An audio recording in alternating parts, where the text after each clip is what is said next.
والصلاة والسلام على سيد الأنبياء والمرسلين.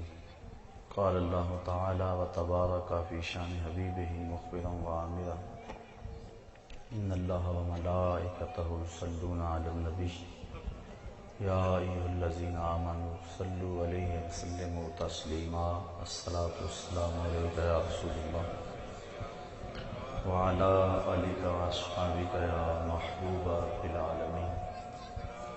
الصلاة والسلام عليك يا راحة العاشقين وعلى آلك وأصحابك يا محبوب رب العالمين. ز محجوری پر آمد جان عالم تراہم یا نبی اللہ تراہم. نہ آخر رحمت للعالمین ز محروماں چرا فارغ نشینی. بروں آور سرز برتے یمانی کہ روئے تست صبح زندگانی. قدیم طائف نالین پاکن شراکت رشتہ جہاں ماکن. چے باشد گر کنی سوئم نگاہے ہمیشہ گر نہ باشد گاہے گاہے. نگاہے یا رسول اللہ نگاہے. صد ہزاراں جبریل اندر بشر بہر حق سوئے غریباں یک نظر. یا رسول اللہ انظر حالنا یا حبیب اللہ اسمع قالنا.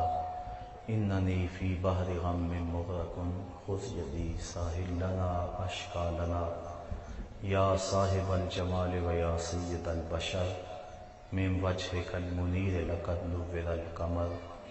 لا يمكن الثناء كما كان حقه بعد از خدا بزرگ توئی قصہ مختصر.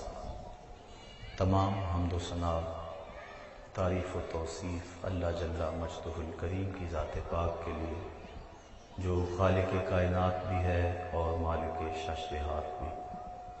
اللہ جل وعلا کی حمد و ثنا کے بعد حضور نبی اکرم شفیع امم رسول محتشم نبی مکرم اللہ کے پیارے امت کے سہارے رب کے محبوب دانائے غیوب مالک رقاب امم فخر عرب و عجم والی کون و مکان سیاہ لا مکان سید انس و جاں سرور لالا رخان نیر تاباں سرنشین مہوشاں ماہ خوباں شہنشاہ حسینہ تتمہ دوراں سر خیل زہرہ جمالاں جلوہ صبح ازل نور ذات لم یزل باعث تکوین عالم فخر آدم و بنی آدم نیر بطحا رازدار ما اوہا شاہد ما تغا صاحب علم نشرہ معصوم آمنہ احمد مجتبیٰ حضرت محمد مصطفیٰ صلی اللہ علیہ وسلم کے حضور ناز میں اپنی عقیدتوں ارادتوں اور محبتوں کا خراج پیش کرنے کے بعد واجب الاحترام ذوی الاحتشام برادران اسلام السلام علیکم ورحمۃ اللہ وبرکاتہ. آج سیدہ طیبہ طاہرہ حضرت سیدہ فاطمہ الزہرا رضی اللہ تعالی عنہا کی شخصیت آپ کے اسوہ نور کے حوالے سے کچھ باتیں آپ کے گوش گزار کرنا چاہوں گا. ایک تو 3 رمضان المبارک کو ان کا وصال ہے. دوسرا اس وقت امت کو اسوہ بطول کی بہت زیادہ ضرورت ہے. جو ہوائیں چل رہی ہیں جو کچھ ہو رہا ہے پردے کو بوجھ سمجھا جا رہا ہے. حجاب کا تمسخر اڑایا جا رہا ہے. عورت 4 دیواری میں رہنا اپنے لیے قید سمجھ رہی ہے. حیا کی چادر پھاڑ کے سڑکوں پہ چلنا اپنی آزادی سمجھتی ہے. حضرت سیدہ فاطمہ الزہرا رضی اللہ تعالی عنہا کائنات کی تمام خواتین کے لیے ایک ماڈل ہیں، عملی نمونہ ہیں. ان کی شخصیت اور ان کا اسوہ نور ہمارے لیے خواتین اسلام کے لیے خضر راہ ہے. حضرت سیدہ فاطمہ الزہرا رضی اللہ تعالی عنہا کہ مجد و شرف کے اسباب بیان کرتے ہوئے اقبال نے ایک بڑی خوبصورت بات کی. فرماتے ہیں مریم از یک نسبت عیسیٰ عزیز، از سے نسبت حضرت زہرا عزیز. مریم ایک نسبت سے عزیز ہیں اور وہ یہ کہ وہ حضرت عیسیٰ علیہ السلام کی والدہ ماجدہ ہے. لیکن حضرت فاطمہ کو 3 نسبتیں حاصل ہیں. پہلی نسبت نور چشم رحمت للعالمین، آن امام اولین و آخری. دوسری نسبت بانو آن تاجدار حل عطا، مرتضی مشکل کشا شیر خدا. اور تیسری نسبت مادر آن مرکز پرکار عشق، مادر آن قافلہ سالار عشق. اقبال کہتا ہے کہ مریم عیسیٰ کی ماں ہے اور اللہ نے قرآن میں ان کے قصیدے بیان کیے. اور حضرت زہرا کو 3 نسبتیں ہیں کہ ایک تو وہ رسول خدا کی بیٹی ہیں، دوسری نسبت کہ وہ علی المرتضی مشکلات کے پردوں کو چیرنے والے حل عطا کی زوجہ ہیں، اور تیسرا حسین ابن علی کی ماں ہے جو عشق کی پرکار کا مرکز ہے اور جو کائنات کے عظیم وہ امام ہیں کہ جنہوں نے اپنا سر تو کٹا دیا لیکن اسلام کا پرچم جھکنے نہیں دیا.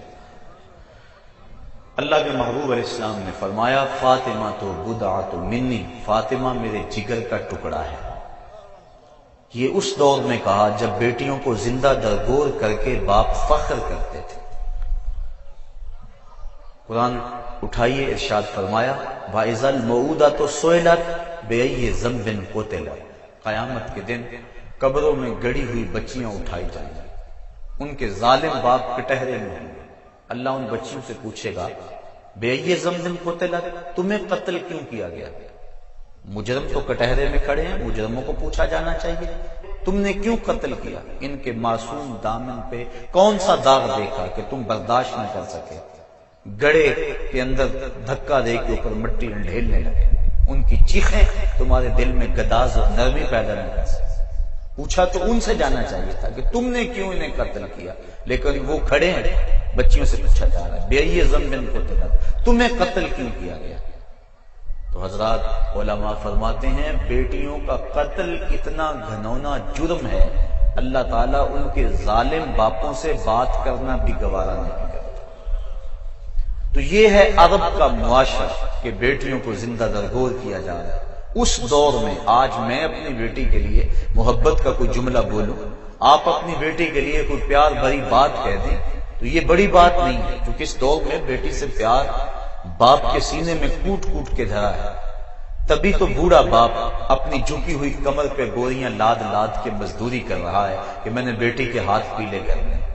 جوان بھائی فیکٹری میں اوور ٹائم لگا رہا ہے کہ میں نے اپنی بہن کی شادی کرنی. آج بہن کے لیے، بیٹی کے لیے دلوں میں محبتوں کے جذبات ہیں.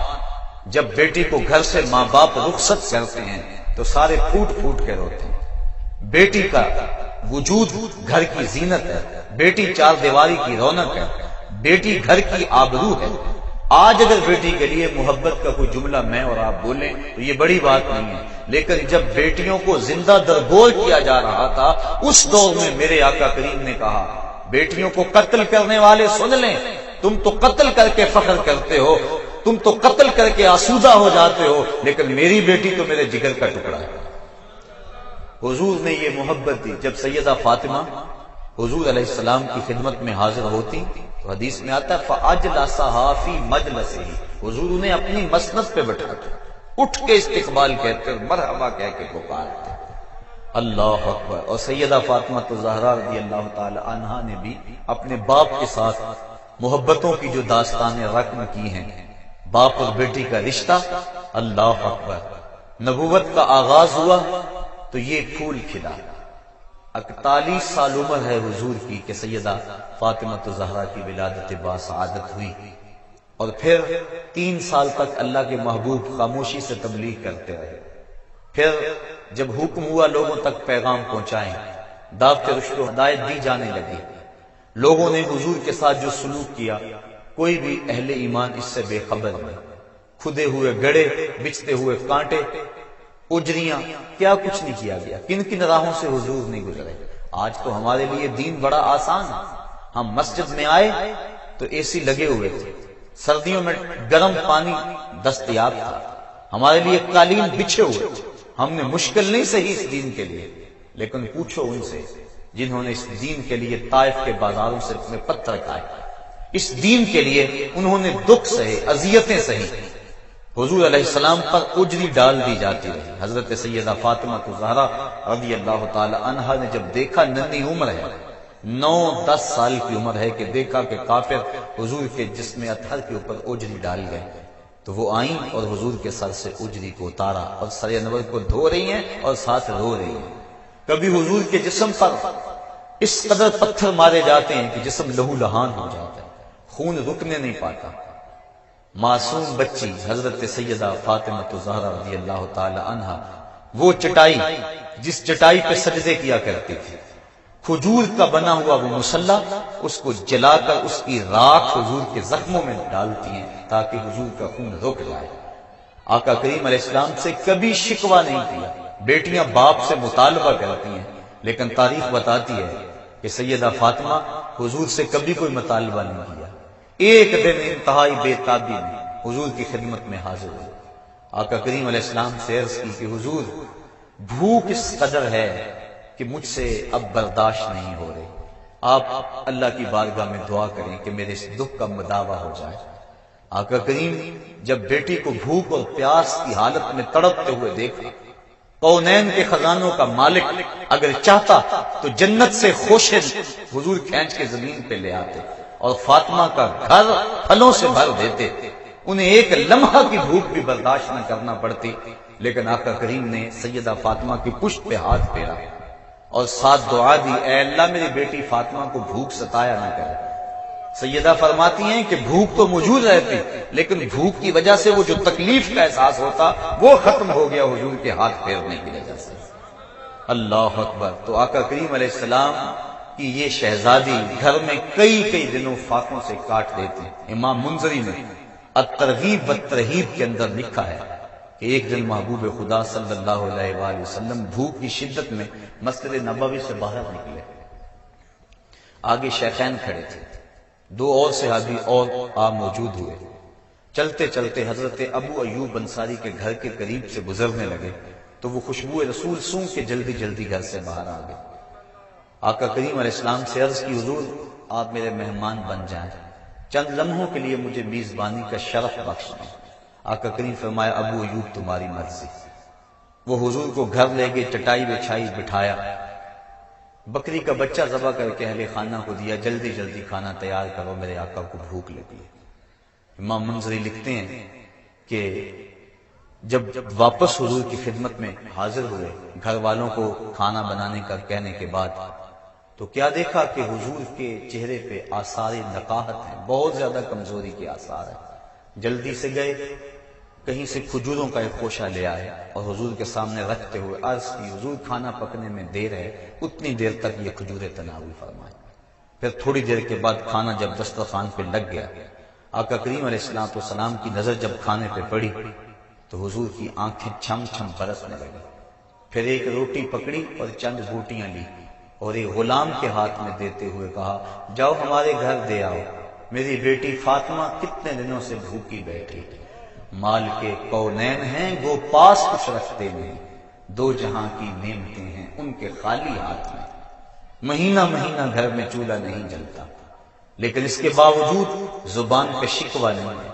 بیٹی جب گھر سے چلتی ہے، آج تو بیٹیاں اپنے باپ سے خود جہیز کا مطالبہ کرتی، ایک معاشرے کا یہ روگ کہ غریب کی بیٹی کو قبول کرنے کو تیار نہیں۔ جہیز کی لعنت نے معاشرے کو ایسا جکڑا ہوا ہے کہ گھروں میں بیٹیاں بوڑھی ہو رہی ہیں، ماں باپ ان کی نیندیں اچاٹ ہیں، لیکن دوسری طرف بیٹی بھی مطالبہ کرتی ہے کہ مجھے یہ چاہیے اور مجھے وہ چاہیے۔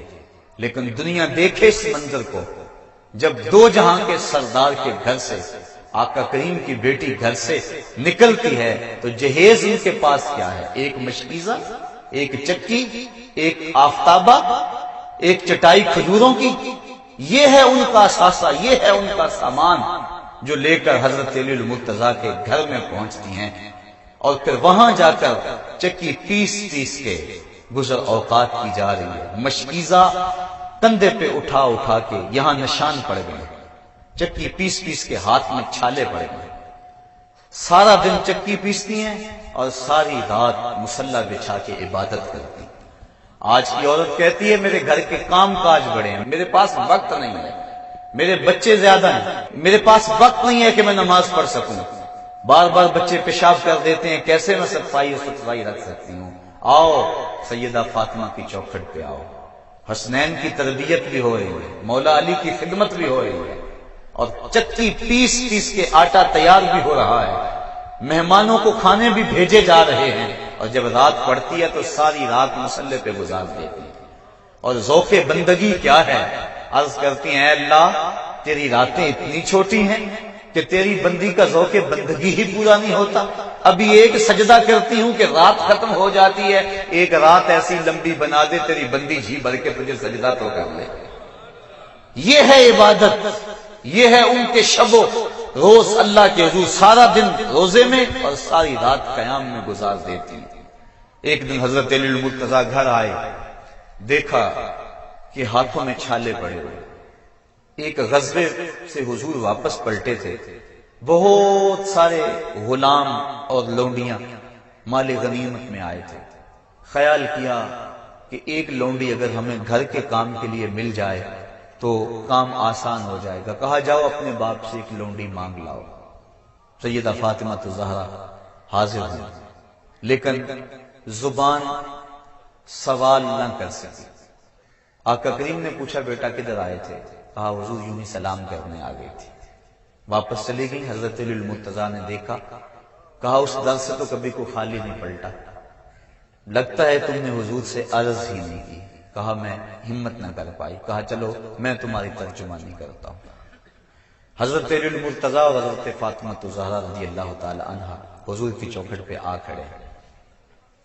آقا کریم نے پوچھا، بتایا حضور یہ حالت ہے، ہاتھوں کے چھالے، ساری رات عبادت میں گزرتی ہے اور دن چکی پیس پیس کے یہ حال ہے، وقت نہیں، فرصت نہیں، اگر ایک لونڈی آپ اپنی بیٹی کو عطا کر دیں تو کام کاج میں معاونت ہو جائے گی۔ اب آقا کریم کے ہاں لونڈیوں کی کثرت ہے، قطاریں لگی ہوئی ہیں، اور بیٹی دروازے پہ کھڑی ہے۔ حضرت علی المرتضیٰ سفارش کر گئے، خیال تو پڑتا ہے انہوں نے ایک مانگی، حضور نے کئی دے دی ہوں گی، لیکن تاریخ پڑھے حیرت ہوتی ہے۔ آقا کریم علیہ السلام نے 3 قسمیں کھا کے فرمایا واللہ لا آتیکما، واللہ لا آتیکما، واللہ لا آتیکما، اللہ کی قسم میں تمہیں کچھ نہیں دوں گا، اللہ کی قسم ان غلاموں اور لونڈیوں سے میں تمہیں کچھ نہیں دوں گا۔ پھر کہا اللہ کی قسم میں تم دونوں کو ان غلاموں اور لونڈیوں سے کچھ نہیں دوں گا، میں تمہیں لونڈیاں دے دوں اور صفہ کے چبوترے پہ بیٹھ کے پڑھنے والے میرے طالب علم ان کے پیٹ کمر سے لگے ہوئے، بدر کے شہیدوں کے یتیم بچے بھوک میں ہیں اور یہ لونڈیاں میں تمہیں دے دوں، میں تو یہ لونڈیاں بیچوں گا اور بدر کے شہیدوں کے بچوں کا پیٹ پالوں گا، اور میرے صفہ کے چبوترے پہ بیٹھ کے جو طالب علم دین سیکھنے آئے ہیں میں تو ان کی غذا کا بندوبست کروں گا۔ لیکن بیٹا تم میری چوکھٹ پہ آئی ہو، خالی نہ جاؤ، جب رات کو سونے لگو کروٹ تمہاری بستر پہ لگے تو 33 مرتبہ سبحان اللہ پڑھ لینا، 33 مرتبہ الحمدللہ کہہ لینا، اور 33 مرتبہ اللہ اکبر پڑھ لینا، یہ غلاموں اور لونڈیوں سے بہتر ہوگا۔ یہ جو ہم نماز کے بعد تسبیحات پڑھتے ہیں اس کو تسبیحات فاطمہ اسی لیے کہتے ہیں کہ سیدہ فاطمہ الزہرا کو اس وقت حضور نے یہ چیز عنایت فرمائی، کہا یہ غلاموں اور لونڈیوں سے بہتر ہے، یہ پڑھ لیا کرو، لیکن تم ان غلاموں اور لونڈیوں سے کچھ نہیں دوں گا، مال کے کونین ہیں وہ پاس کچھ رکھتے نہیں، 2 جہاں کی نعمتیں ہیں ان کے خالی ہاتھ میں۔ تو حضور علیہ السلام سیدہ فاطمہ الزہرا رضی اللہ تعالی عنہا کو ان غلاموں اور لونڈیوں سے کچھ نہیں دیا۔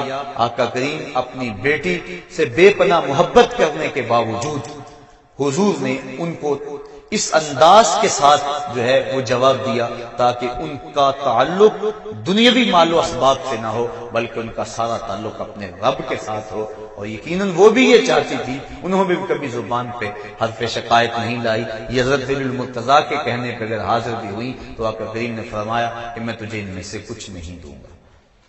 حضرت سیدہ فاطمہ زہرا رضی اللہ تعالی عنہا راتوں کو اٹھ کے کثرت کے ساتھ اور دن کو بھی مصلی بچھا بچھا کے رویا کرتے تھے. ایک دن حسنین کریمین نے پوچھا کہ امی آپ کثرت سے کیوں روتی ہیں، کیا مسئلہ ہے؟ تو سیدہ فاطمہ زہرا نے عرض کی کہ بیٹو مجھے تمہارے نانے کی امت کا غم رلا رہا ہے. یہ امت کی غم خاری کا عالم ہے سیدہ فاطمہ زہرا رضی اللہ تعالی عنہا کا. اپنے پیٹ بھوکے ہیں لیکن اگر دروازے پہ سائل آیا تو وہ خالی نہیں موڑا جا رہا. ایک دن پورا گزر گیا فاقے سے، تو کھانا تیار ہوا، حسنین کو دیا، حضرت دلیل المرتضیٰ کو دیا، خود کھانے لگی تو دروازے پہ دستک ہو گئی. سائل نے کہا میں 2 دن سے بھوکا. کہا بیٹا جاؤ سائل کو کھانا دے آؤ. کہا امی آپ بھی کھا لیں، آپ بھی تو 1 دن سے بھوکی ہیں. کہا میں تو 1 دن سے بھوکی اور وہ 2 دن سے بھوکا ہے، لہذا اس کا حق بنتا ہے کہ یہ وہ کھانا کھائے. اپنا پیٹ کاٹ کاٹ کے لوگوں تک جو ہے وہ پہنچاتے رہے، یتیم کو، مسکین کو، اسیر کو راہ خدا کے اندر لٹاتے رہے. اپنے جو لباس پہنا ہوا تھا حضرت سیدہ فاطمہ زہرا نے، اس کے اوپر 12 پیوند لگے تھے اور اون جو اونٹ کی اون کا وہ بنا ہوا تھا اور 12 پیوند اس کے اوپر لگے تھے. یہ استغنا کا عالم ہے. تو سیدہ فاطمہ زہرا رضی اللہ تعالی عنہا کو جس روپ کے اندر بھی دیکھو آپ بے مثال اور بے مثل نظر آ رہی ہیں. بیٹی ہونے کی حیثیت سے دیکھو تو جو اعزاز ان کو حاصل ہے کائنات کی کسی اور عورت کو حاصل نہیں ہے. اللہ اکبر. اور اگر بیوی ہونے کی حیثیت سے دیکھو تو شہزادی کونین ہونے کے باوجود حضرت دلیل المرتضیٰ کے گھر میں جب پہنچتی ہے تو خدمت میں کوتاہی نہیں آنی ہے. آج بڑے گھر کی کوئی عورت شادی ہونے کے بعد کہتی ہے کہ میں تو کبھی کام کاج اپنے میکے گھر کیا نہیں تھا، لہذا میں خامد کی خدمت اور شوہر کی اطاعت کیوں بجا لاؤں. لیکن حضور سے بڑا گھر کس کا ہو سکتا ہے؟ شہزادی کونین ہیں. جب یہاں حضرت دلیل المرتضیٰ کے گھر گئی ہیں، حضرت دلیل المرتضیٰ کی خدمت کو اپنا شعار بنایا ہوا ہے. اور آقا کریم نے 4 اشخاص کے بارے میں فرمایا کہ جنت میں جانے سے انہیں کوئی چیز نہیں روک سکتی. ان میں سے ایک فرمایا وہ عورت جس نے اس حال کے اندر موت پائی کہ اس کا خامد اس سے راضی تھا. فرمایا جنت کے جس دروازے سے چاہے گزر جائے اس کو کوئی روکنے والا موجود نہیں ہوگا. اللہ اکبر. ماں ہونے کی حیثیت سے یہ عورت کا اہم ترین روپ ہے. اہم ترین روپ عورت کا ماں کا روپ ہے. ماں کی آغوش میں ایک قوم پلتی. ایک مفکر نے کہا تھا مجھے اچھی مائیں دے دو میں تجھے ایک بہترین قوم دے دیتا ہوں. تو ماؤں کے لیے اسوہ اگر ہے تو وہ سیدہ فاطمہ زہرا کا روشن اسوہ ہے. اقبال کہتا ہے مزرائے تسلیم را حاصل بطول، مادرا را اسوہ کامل بطول. ماؤں کے لیے اگر کوئی کامل اسوہ موجود ہے تو وہ سیدہ فاطمہ زہرا کا اسوہ موجود ہے. سیدہ فاطمہ زہرا نے قرآن کی لوریاں دے دے کے حسنین کریمین کی پرورش کی. کربلا کے تپتے ہوئے ریگزار میں یزیدوں کے مقابلے میں پوری قوت کے ساتھ جو کھڑے رہے، قضا تیغے برہنہ لیے خوف زدہ کرتی رہی، لیکن حسین کے پائے استقلال میں لغزش نہیں آئی. 72 لاشیں کٹ کٹ کے گرے اور کندھوں پہ اٹھا کے خیموں تک لے آئے، لیکن زبان سے اف تک بھی نہیں کی، ہائے کا لفظ بھی زبان پر نہیں آیا. یہ استقامت، یہ جرأت، یہ حسین ابن علی کی جو تربیت فاطمہ زہرا نے کی ہے یہ اس کے اثرات تھے. انہوں نے بھوک کاٹ لی، پیٹ پہ پتھر باندھ لیے، ہاتھوں میں جو ہے وہ چھالے پڑ گئے چکی پیس پیس کے، لیکن حرف شکایت لبوں پر نہیں آیا تھا. جس ماحول میں پرورش پائی تھی آج اس کے اثرات دیکھنے میں آ رہے ہیں. 72 افراد 36,000 افراد کے سامنے تنے تنہا کھڑے ہیں اور حضرت امام علی مقام کے پائے ثبات میں لغزش اور لرزش نہیں آ رہی ہے.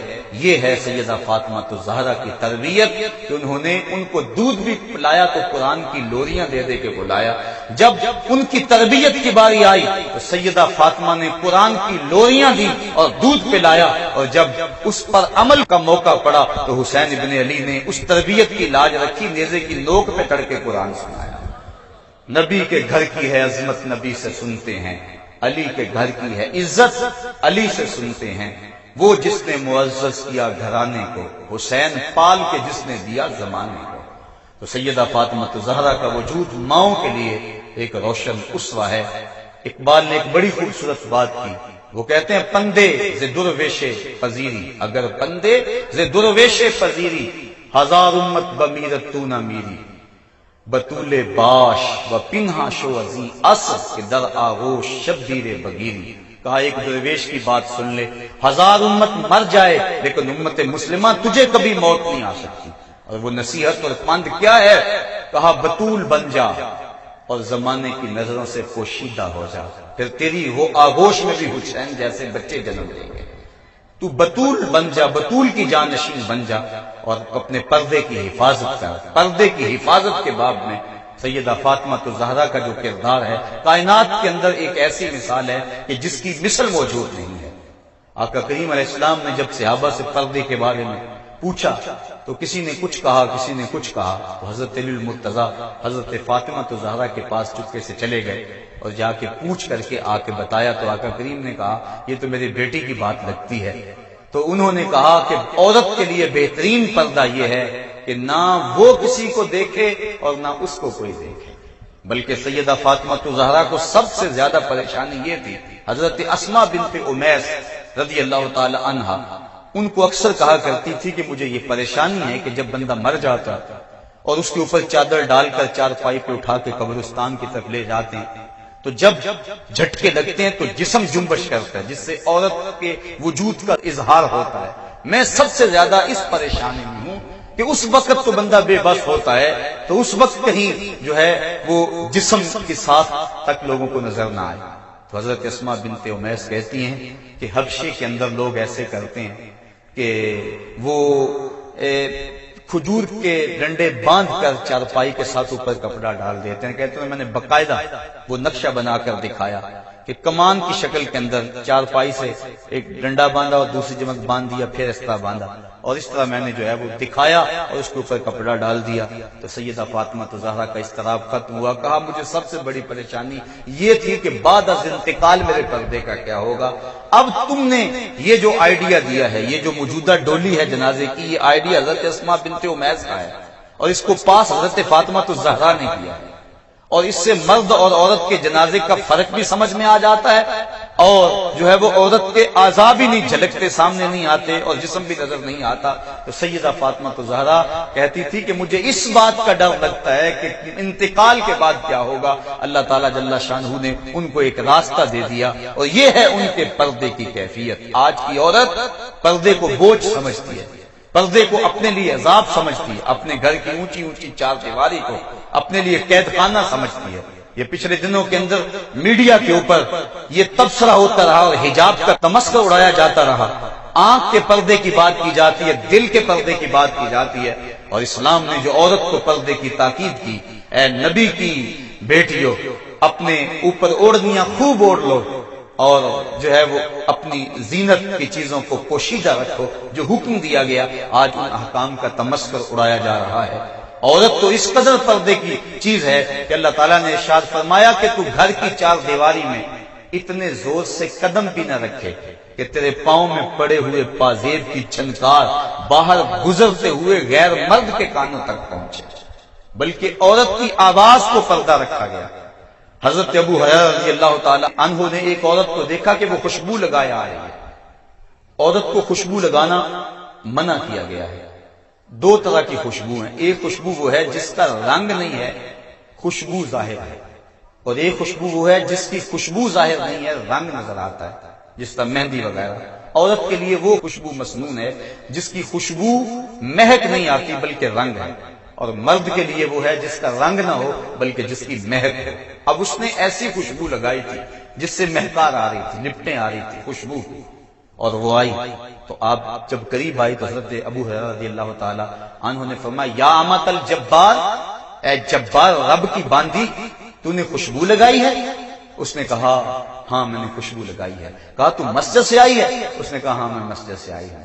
کہا میرے محبوب آقا نے تو فرمایا ہے کہ عورت اگر خوشبو لگا بیٹھے تو اتنی دیر تک مسجد میں نہ آئے جس طرح جنابت کا غسل کیا جاتا ہے، جب تک ایسا غسل نہ کرے، یعنی ایسا غسل کرے کہ وہ خوشبو مٹ جائے۔ اور ایک روایت کے لفظ ہیں کہ جو عورت خوشبو لگا کے بازاروں میں نکلتی ہے اس خیال سے کہ مرد سونگے اور اس کی طرف مانوس ہوں، فرمایا کہ وہ عورت زنا کی دعوت دینے والی ہے۔ تو آج عورت بن ٹھن کے حیا کی چادر پھاڑ کے سڑکوں پہ آ گئی۔ آج ماں کو دتیا نوسی کا تانا دے کر، باپ کو بوڑھا کہہ کے، آج بھائی کی غیرت کی لالی اپنے لبوں پہ سجا کے آج وہ ماڈل گرل بن گئی۔ آج وہ دفتروں میں آن بیٹھی، آج وہ سڑکوں پہ آ بیٹھی، اپنے پردے کو اس نے بوجھ سمجھ کے اتار دیا۔ میری ماں، میری بہن، میری بیٹی، یہ پردہ تیرے لیے بوجھ نہیں، تیری آبرو کا محافظ ہے، تیرے برقعے کی ایک ایک سلوٹ تیرے حیا کا تیور ہے، تیرے گھر کی اونچی اونچی دیواریں تیرے حیا کا پہرا ہے۔ تو سمٹ جائے تو معاشرہ پھیل جائے گا، تو گھر سنبھال لے گی، امت ہے وہ پوری کائنات کو سنبھال لے گی، لیکن جب تو گھر سے نکلے گی تو پھر قوم کے پلے کیا رہے گا؟ آئیے آج سیدہ فاطمہ الزہرا رضی اللہ تعالی عنہا کا اسوہ نور ہم اپنے لیے اسی کو نمونہ اور اس کو ماڈل بنائیں۔ اسوہ بطول ہمارے لیے زندگی کی بہاریں ہیں۔ آج کی عورت اگر سیدہ فاطمہ الزہرا کے نقوش پا کو اپنے لیے خضر راہ بنا لے تو آج کی وہ بہترین عورت ہے اور ایک اچھا معاشرہ تشکیل پا سکتا ہے۔ آج ہمارے معاشرے کے اندر بے پردگی کی وبا پوری قوت کے ساتھ جاری و ساری ہے۔ سیدہ فاطمہ الزہرا رضی اللہ تعالی عنہا کا اسوہ نور ہمارے لیے خضر راہ، اللہ تعالی ہمیں ان کی راہوں کا مسافر بنائے اور قوم کی بیٹیوں کو زندگی کے شب و روز ان کے طریقے کے مطابق گزارنے کی توفیق عطا فرمائے۔